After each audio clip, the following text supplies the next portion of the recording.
सब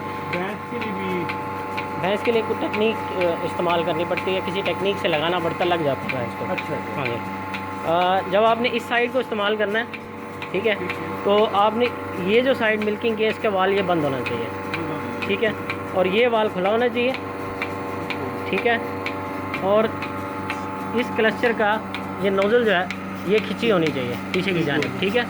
यहाँ तक ये हो गया। इसके बाद आप इसकी नोज़ल को खींचे रहने देंगे जो लगा हुआ है मिल्किंग का, ठीक है, और इसका प्रेशर जो है ना इसको पूरा कर देंगे रेड निशान तक, ठीक है।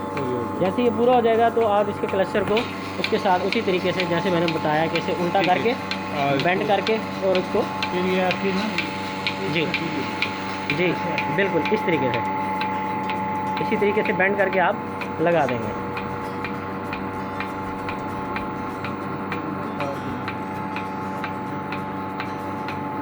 तार सबसे पहले हम ये चेक करना है। जी जी, ऐसे नहीं जाएगा, वो गिर जाएगा।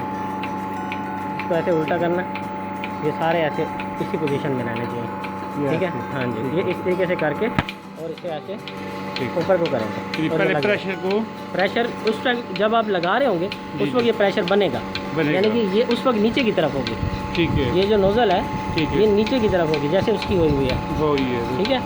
ये नीचे, अब हमने इसको इसलिए खींचा हुआ है ताकि उसका प्रेशर पूरा रहे, ठीक हो गया, ठीक है।